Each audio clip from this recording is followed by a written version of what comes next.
Got to figure out how to start it. Well, it's a one line, it's a one verse song. 60.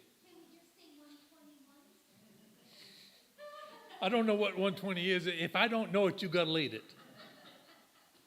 His name is wonderful. His name is wonderful. His name is wonderful. Jesus, my Lord. He is the mighty King, Master of everything. His name is wonderful. Jesus, my Lord. He's the great shepherd, the rock of all ages. Almighty God is he. Bow down before him, love and adore him. His name is wonderful, Jesus my Lord. Once was good enough.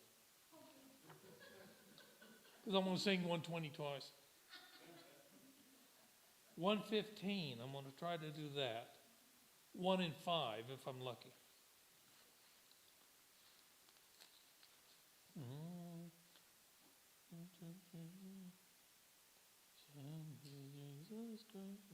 The church's one foundation is Jesus Christ her Lord. She is his new creation by water and the word. From heaven he came and sought her to be his holy bride. With his own blood he bought her, and for her life he died. Yet she on earth have union with God the three in one, and mystic sweet communion with those whose rest is won. O happy ones and holy, Lord, give us grace that we, like them, the meek and lowly, on high may dwell with thee.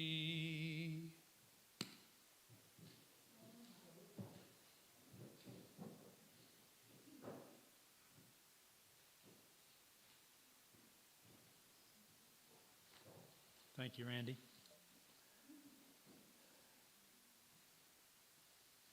Good evening. I guess most of us are happy about the outcomes of things. Most of us, yes. Okay. That's good.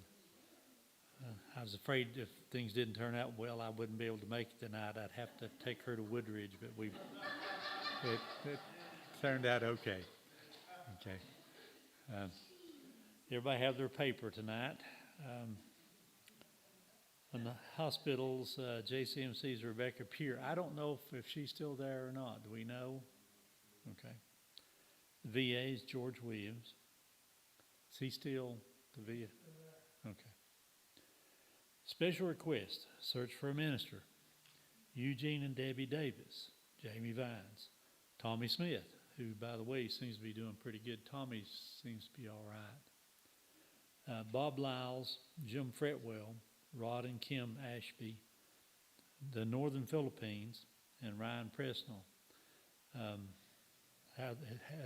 Okay, Randy, tell us about the Philippines.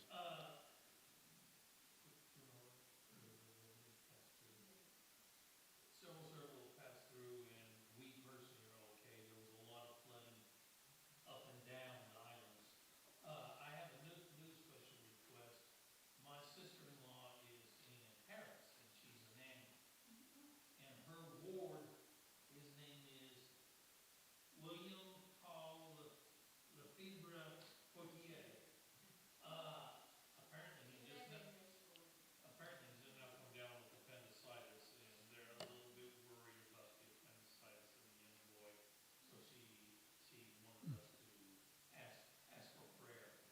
we know how old he is?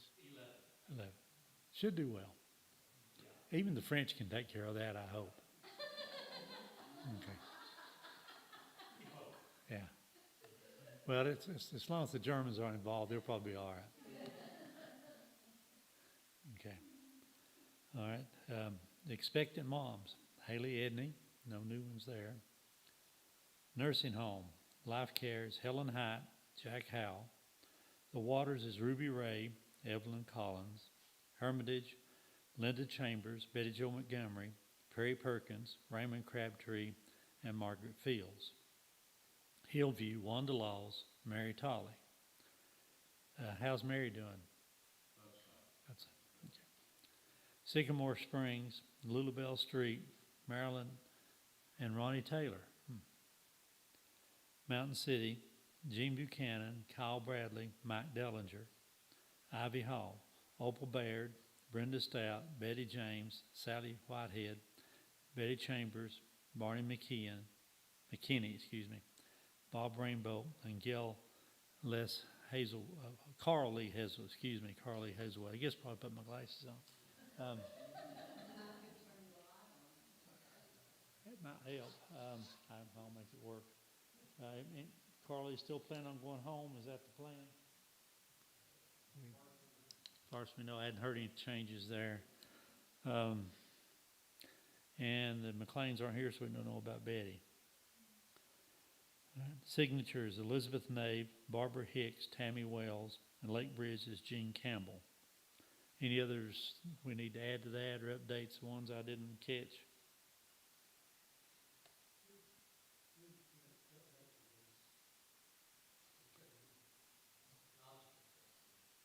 Okay.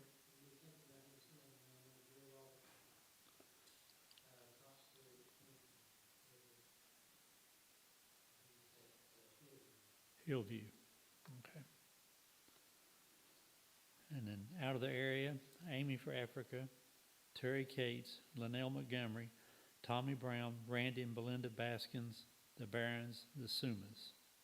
Any additions, updates on those? Tommy had yesterday, they retrieved marrow for his transplant. He will come home, I think, this week, and then he goes back next week for the Okay, for the transplant.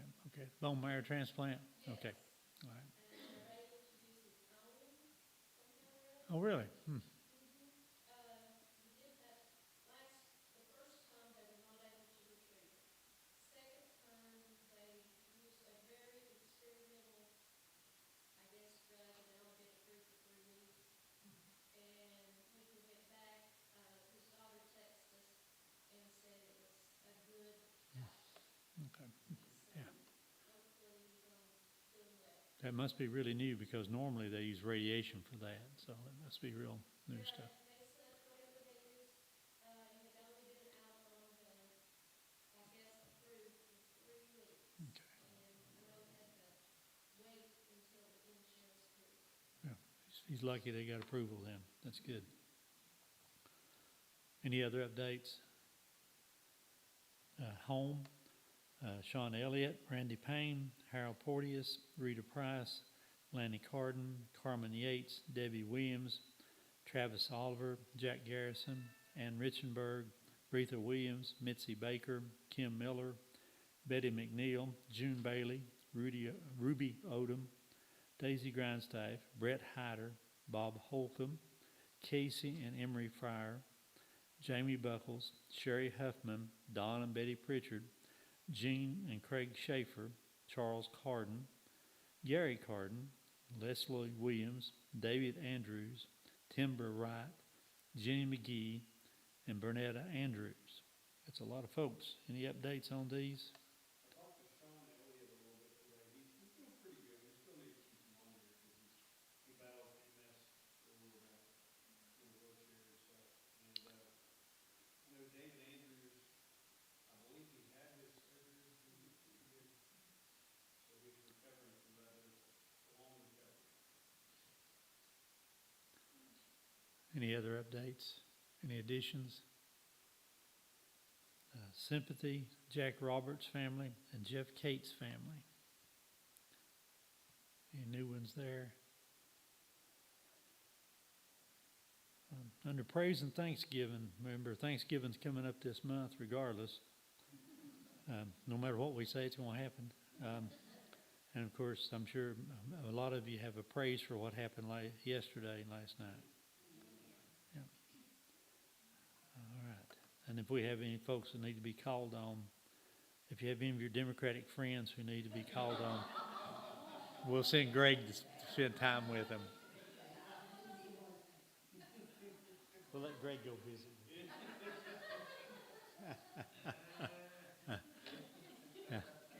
As a matter of fact, I'm going to ask Greg to open us in prayer. Dear God, I want to thank you so much, Lord, for the many, many blessings you give us, God. From the breath we breathe, the homes we have, God, the church we have, and the wonderful church members we have, God. You are truly, you are true. I want to thank you for all you do for us, including my salvation, God. I think that you have a plan and purpose for it all, and I know that you will let your will be done through it.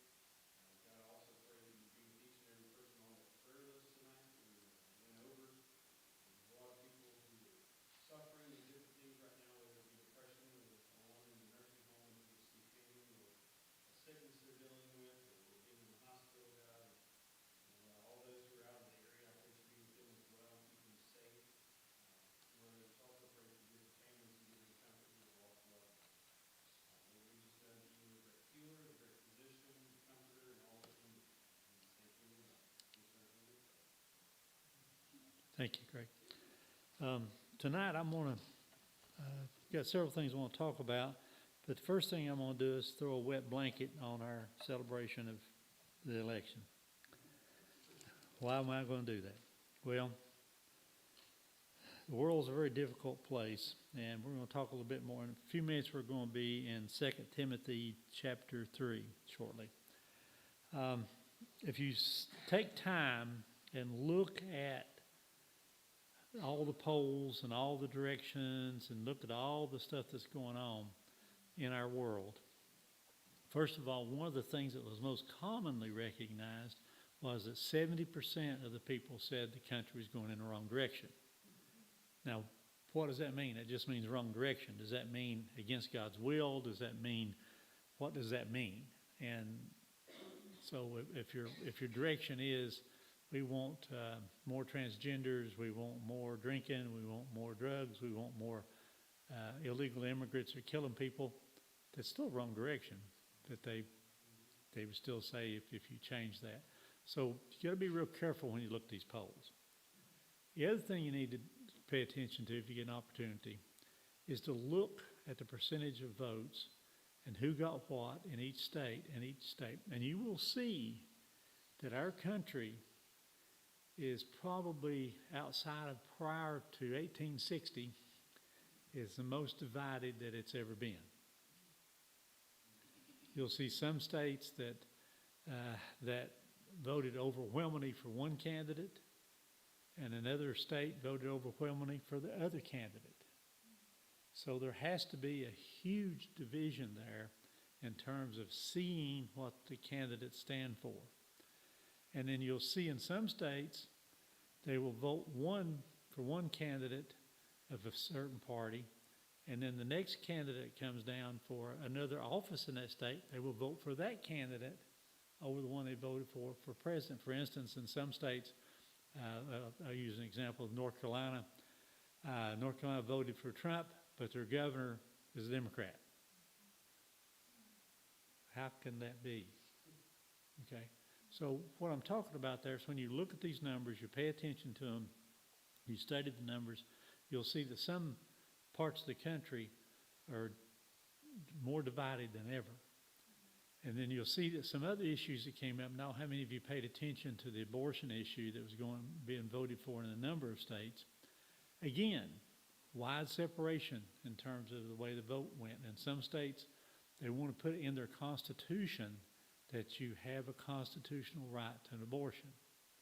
And other states says no abortions. So you've got this divide. What creates this divide amongst the people? What creates this divide even amongst God's people? And who says what?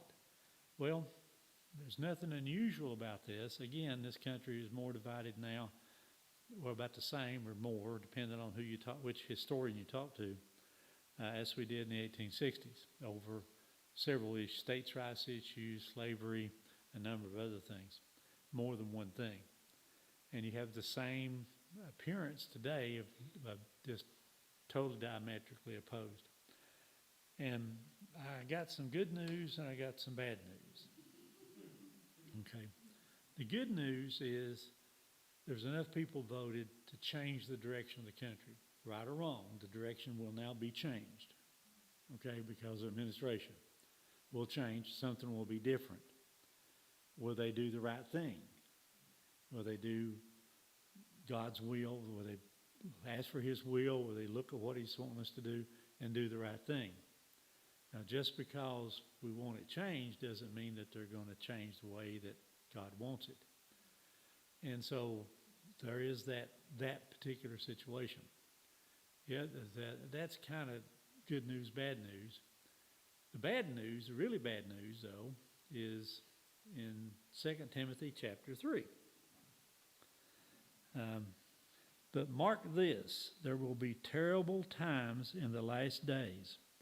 People will be lovers of themselves, lovers of money, boastful, proud, abusive, disobedient to their parents, ungrateful, unholy, without love, unforgiving, slanderous, without self-control, brutal, not lovers of the good, treacherous, rash, conceited, lovers of pleasure rather than lovers of God, having a form of godliness but denying its power, have nothing to do with them.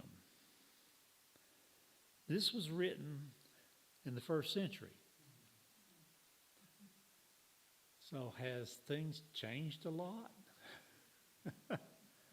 This is what they were saying. And they were expecting God to come any time then. And how many times have we been told, certain groups, certain people say, well, you need to sell everything you own, go to the mountain and wait on God to come get you. And then God didn't show up. So we know that end times have been preached since the beginning of the end times. And so when we look and we read this and we read these words, we study these words, we look around us and we see all these negative things going on. And part of this bothers me a little bit in terms of how we're supposed to deal with it. The very last verse says, having a form of godliness but denying its power, have nothing to do with them. So you have wolves in sheep's clothing. You have people who are, and so if you've listened and paid attention to some political speeches, various people talking about moving forward, making progress, how everyone should be successful, how we want people to be successful. That's the form of godliness, of the positiveness. But that's their words, but what are their actions? And so I would recommend that we see the actions as they come along and see what actually happens and see what occurs. We know that this whole list of terrible things that I just read are going on right now in this country, right now. And so it says that there will be these terrible times. So we know that this is happening, this is occurring. So how should we deal with this? Well, we want to change their minds, change their thought process, love them, love the person, hate the sin. But it says here, have nothing to do with them. So what does that mean? What's the circumstances there? You know, Jesus had lunch with the tax collectors, had lunch with the sinners, the publicans, if you want to call them that. And But here we're being told, have nothing to do with them. And not to do what they're doing, you're saying. Well, I think what I've studied on this a little bit, and what I think it means is if you cannot stay away from these behaviors, and there's a whole list of behaviors here, a whole list of things here that all of us are probably guilty of to a certain amount. Okay, let me pick one out here that is easy to do, but we don't do, is unforgiving. Okay? How hard is that? Boy, is that hard. Okay? So when you see this list, I don't like to use the term laundry list, but when you see this list of things, conceited, proud, boastful, lovers of money. I don't like money, I just like what he buys.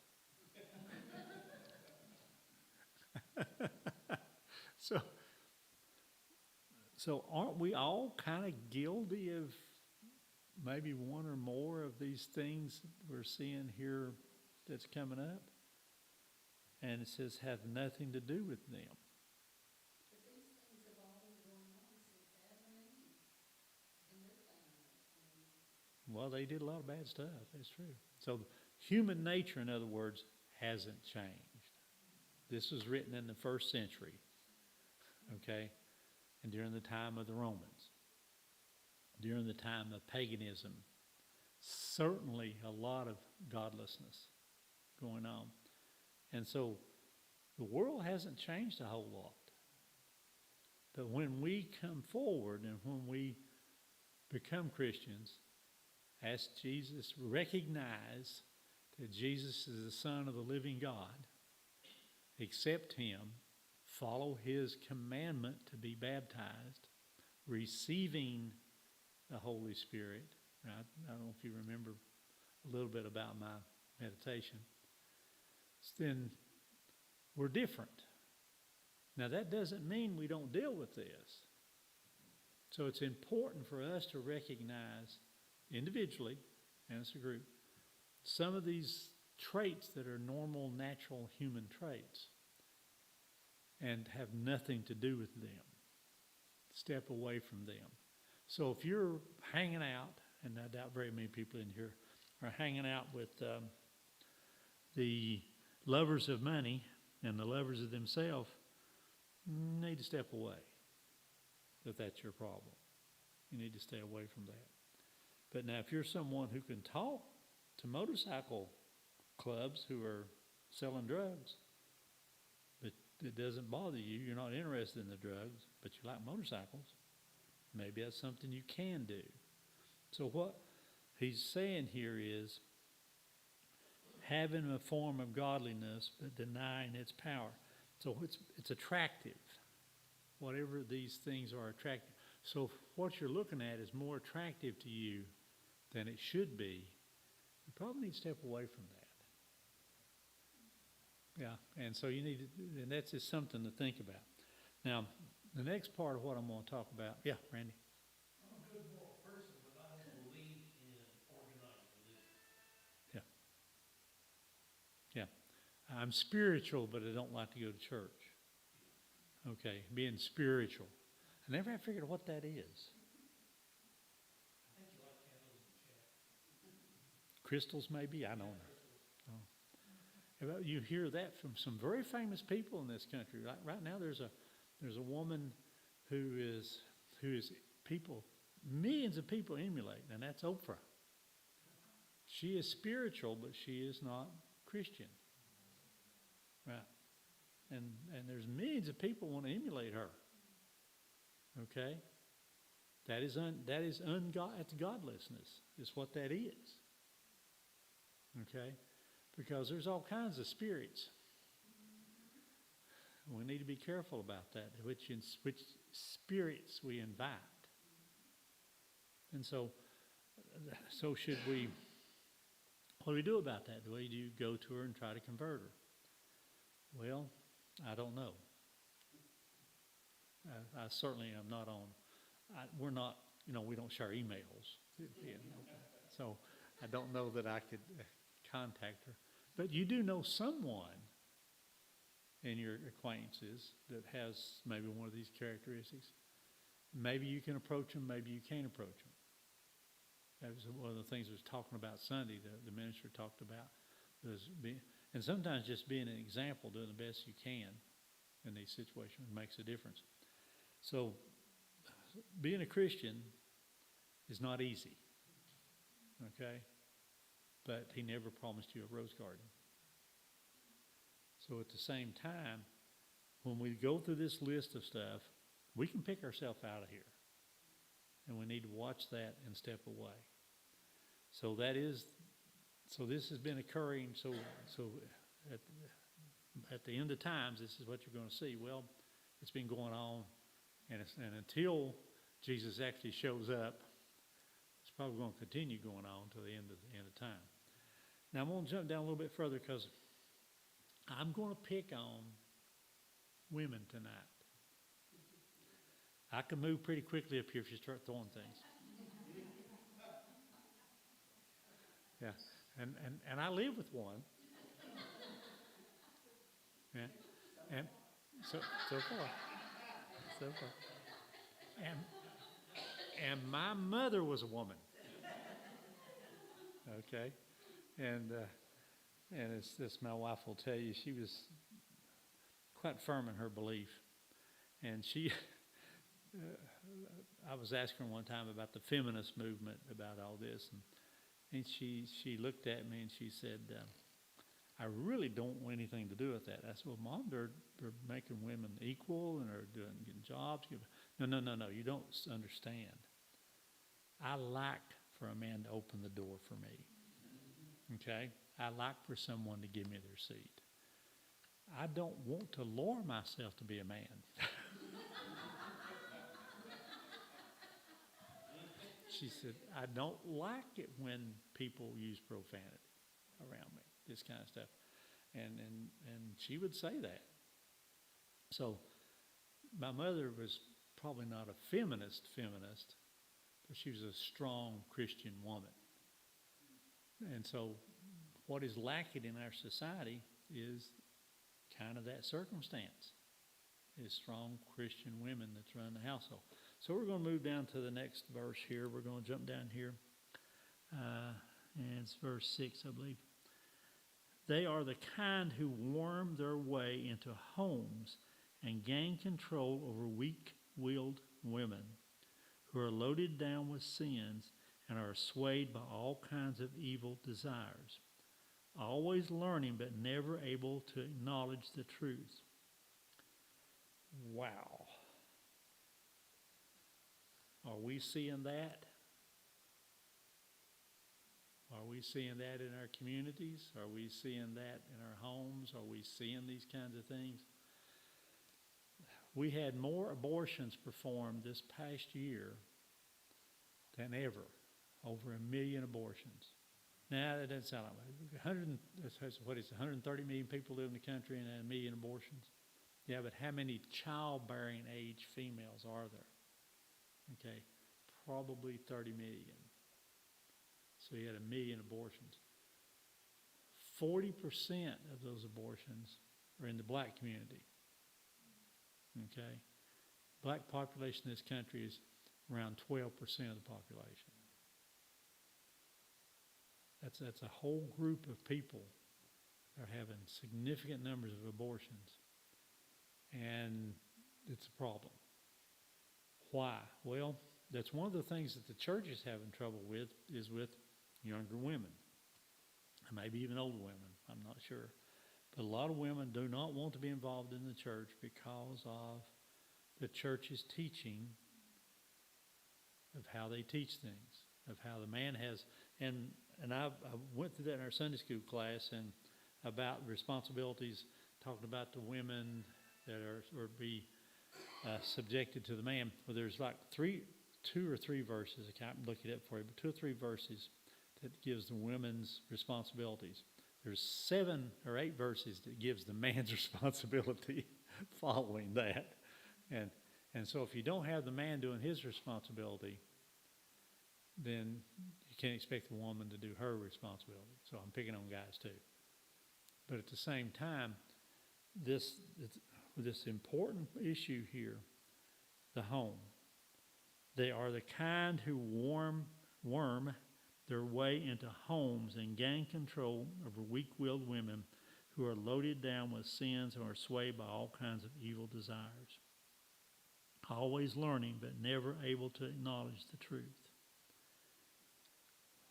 Is that pretty true?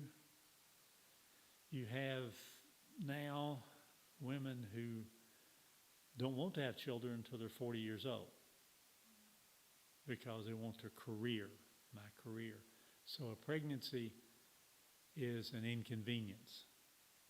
And they push the male, their partner in this situation, out of the picture so that he has no say-so in what's going on with her pregnancy and having the child. And like the old song says, it takes two. And so who is supporting that? Who is pushing that kind of idea, that culture? Well, our government is. Our government is pushing that. Why? Well, it's control. You push the man out, and then you make the government responsible. So the government's in control. And who controls the household? The woman. There's all kinds of verses that talks about how women manage their household, how they create things in the household, how they sell things, how they own property, all kinds of things in there. So when you push the man out of the house and make the government, then the woman's beholden to that, then she's going to do what the government tells her to do. And that's a problem. We all know that that's a problem. So the destruction of the home starts with the loss of the women's role in the home. And I don't care what they tell you culturally. I'm a physician. Biologically, men cannot have babies. It is not going to happen. It takes an XX chromosome. It takes the appropriate female organs. So a woman has the responsibility, the honor, the glory of carrying another human being in their system and delivering that human being into this world. Men can't do that. So why would women want to be men?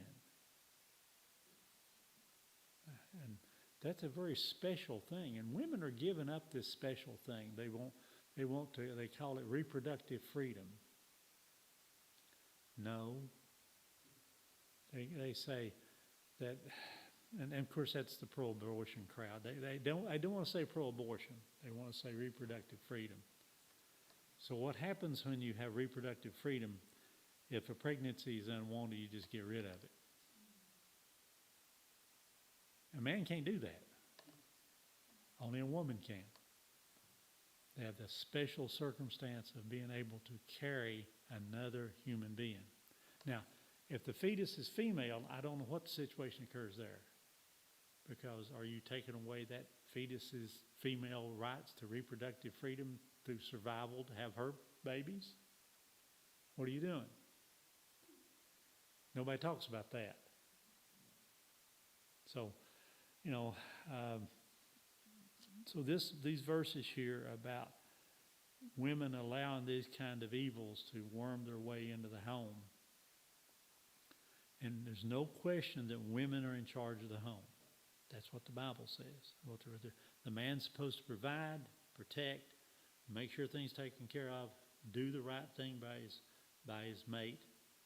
But it's the woman that puts it all together because she can have children. And so when you're talking to younger people and you bring these things up, and you're especially talking to young ladies, when you're talking about, well, they can be anything they want to be, it's important for them to know that their role is to reproduce, to have another human being. There's no greater responsibility than to care for another human being. In my business, that's what I did a lot. Now, I never had a child myself. My wife did, but I didn't. But I've taken care of literally thousands of children. But I can't have one. It's a very special thing. And we don't hold that up enough in terms of our young people. Yeah, Randy? There's another layer of this.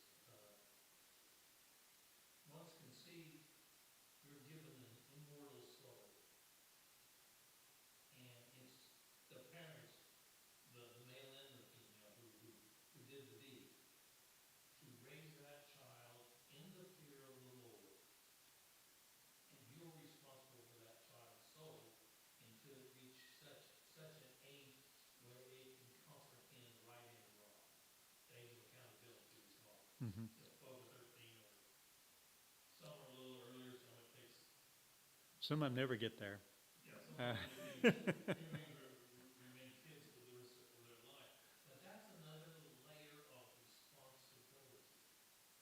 That child, that fetus, wherever the time period is where you want to call it a human. You know, there's a lot of argument that has it got a heartbeat? Can it live outside the womb? Is it viable? And I don't want to argue that, but it has an immortal soul that will either live with the Father or it'll live in hell with the devil. Well, you know, So you got a lot of a lot of responsibilities. for your kids. Well, the thing about it is, the Bible talks about these responsibilities, and of course, humans being special, He formed us from the dust of the earth and breathed the breath of life into us, so we're kind of special. And so that seed is carried on that way. So that breath of life continues. And so when we look at these things, and we've learned a lot in medicine, science, and this kind of thing about how all this stuff changes and develops and occurs and happens. And we're just now figuring out that all starts at conception. Whereas before, over centuries, people thought, well, life didn't start till life started, till they were born. Now we know that life starts at a much earlier phase. And so when does the soul show up? So that was a big discussion amongst the early Catholic Church. When does the soul show up? And the early the Jews, the Hebrews, did not consider a life until the quickening. The quickening is when the baby starts moving. Okay? And they considered from that point on as a person. The Chinese, for instance, when you're born, you're a year old. In the traditional Chinese. Not now, not in the communist Chinese. But that was what they considered. So we're just now figuring out, when does all this stuff start happening? Well, probably at conception. And so when we're presently, what you have is a lot of people saying, well, abortion should be okay if it's to save the mother's life. Now, I'm not going to stand here and tell you that you shouldn't, that don't count, that don't matter. That's an individual decision. But there's another life to think about besides the mother's life. And that's really a hard decision. And I'm not one that's going to say, someone, if the wife's going to die because she's pregnant and they decide to terminate the pregnancy, it is not my judgment to tell that person that they're going to hell. It is not my decision to do that. Because that's a very difficult thing to deal with. Yeah, way above my pay grade. Same thing goes with rape and incest. Now, does that baby have any inkling, any guilt from this? No. It's a separate human being. And it's going to be a separate human being. But if the mother is going through that circumstance, is it my decision to say she can't do it? Well, I don't know. But the facts remain that this is another human being. I have, in the past, I have counseled women who were having children who came in. I had several kids, and they came in to see me. And this one lady was a little bit older. She says, I'm just terrified that this child's going to have anomalies, bad anomalies, because she knew, she was a teacher, she knew kids with anomalies. And said, what should I do? They want to do an amniotic procedure to tell what the story is. I said, well, if you find something wrong, are you going to have an abortion? And she said, I don't think I will. I'm pretty sure I won't. I said, well, why do you need to do the test then? I said, if you're waiting on what God's going to give you, God's going to give you. And if you're, you got to make your decision how you're going to handle this, because if you have the amniocentesis, one of the decisions you've got to make is if there's something wrong with the baby, you're going to abort it. How do you stand on that? And that's a tough decision. Let me tell you, that is a really hard decision for a woman to make, and her family, and it's not just her, it's the family, it's everybody that's involved. And then this lady decided, well, I'm not going to do it because I'm not going to have an abortion, so it'll turn out like it turns out. Well, everything turned out fine. The kid was okay. Everything's all right. But that's another tough decision that someone has to make. That decision if this infant's going to be affected terribly, how can I do that? Can I manage that? Can I take care of that? Can I deal with that? Can I live through that? So you've got some really serious life and death decisions here that people have to make. But that's not what, well in excess of 90% of abortions performed in this country are for birth control. So when you hear people have an unrestricted access to birth control, regardless of, or rather abortion, regardless of the death, regardless of the circumstances, if you present it that way, a lot of people are say, well, I don't know about that if you're just doing this for birth control.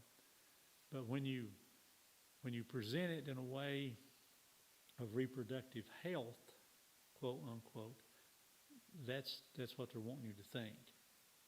And when in reality, it's a different story.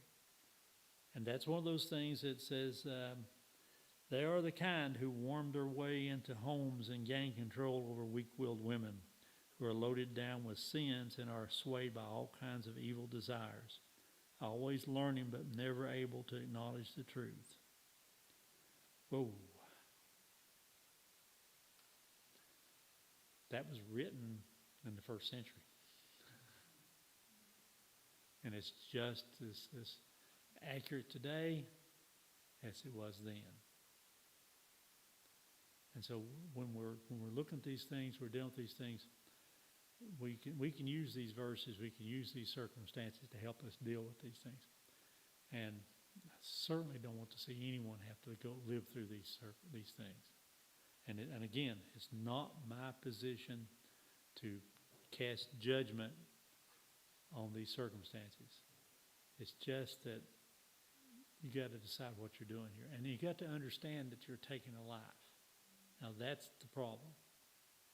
That's what they don't want you to hear and see. You're taking a life. Well, she's 15 years old and it's going to ruin her life. Is it? What other life are you ruining? What can be done? A bad situation that is generally made worse with an abortion. Okay, statistically, and the follow-up studies have shown that. So,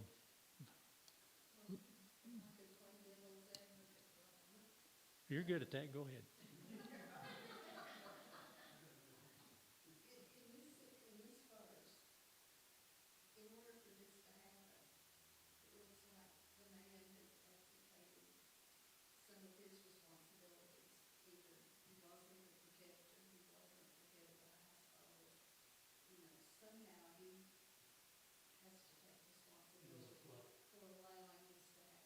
Well, of course.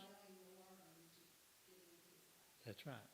So like I said before, on that, all that information that men are supposed to do, there's 3 times more verses of what men are responsible for than women.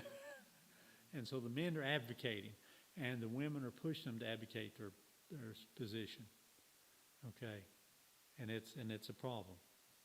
But then, so you have these strong, independent women who don't want a man to be involved. And there's lots of men out there who will not necessarily be involved, but like the benefits. And one of those problems is when people live together. We're seeing more of that, more and more of that in our communities. And that is a huge problem because there's no responsibility for the man when they live together. They're not married. He's just showing up for the goodies. Okay? And who allows that? The woman allows that, which is wrong. Should the man do that? No, it's wrong too. Don't get me wrong. I'm not saying that it's okay. I'm just saying that there's a lot of men out there that take advantage of that. Where it says, wives, submit yourselves to your husband, I think that's where women sometimes get hung up on and resent that. But I don't think we're taught about the next 6 or 7 verses, because if the men do those 6 or 7 verses, if we don't mind submitting or. Well, it specifically says that the man should give up his life for his wife. Okay? That's what he should do, if necessary, to give his life up for his wife. So if that's the circumstances, then there you go. That's a big ask. But it don't say in there anywhere that the woman should give up her life for her husband. Let's see. Here we go. In Colossians chapter 3, it says, "Wives, submit to your husbands as is fitting in the Lord. Husbands, love your wife and do not be harsh with them. Children, obey your parents in everything, for this pleases the Lord. Fathers, do not embitter your child, or they will become discouraged." And it goes on down through there, lots of things. But then Paul had written previously, and I can't seem to find it at the moment.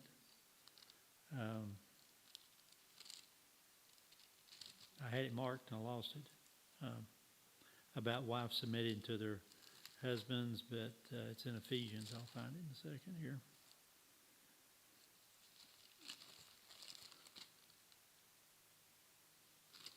Well, maybe I won't.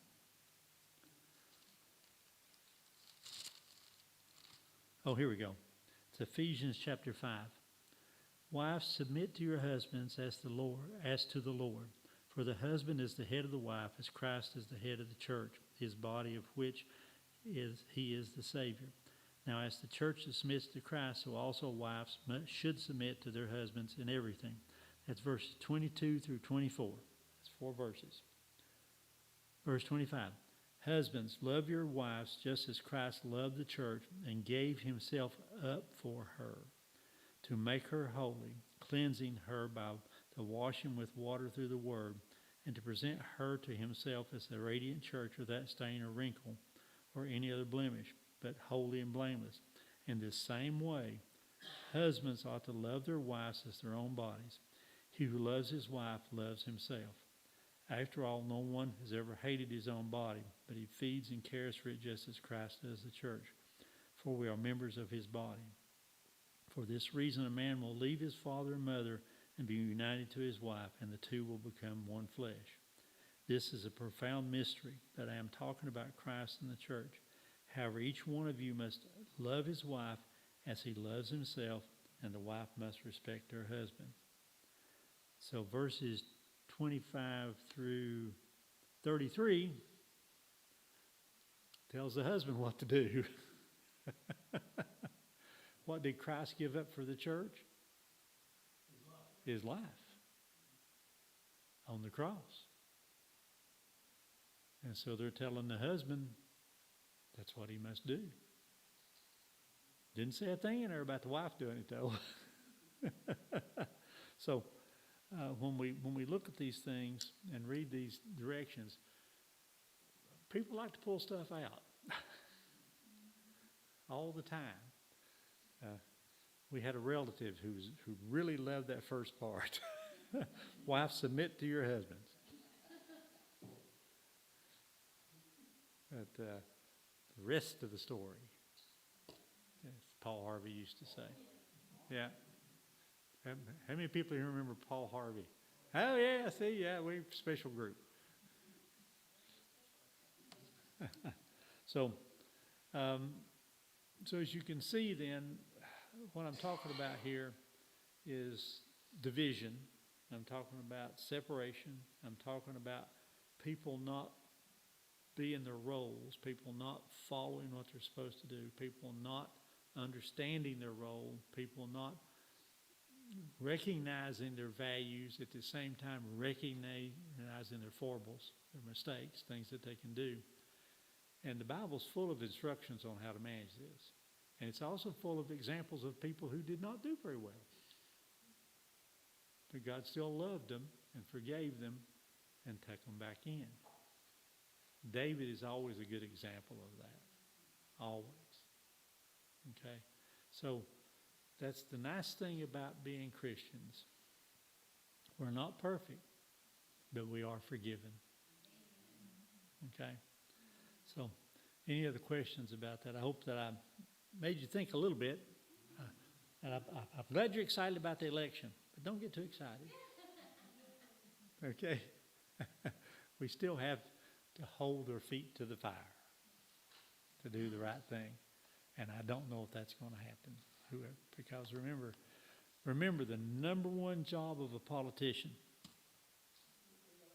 to get reelected. To get reelected. That's his primary job. No, but he can't. But all the other politicians, the people who actually do the work, have to get want to get reelected, the bureaucrats. Okay. So, hope it's fun. Hope you had a good time with it. Okay. Any other questions? Okay. Floyd, would you dismiss us, please?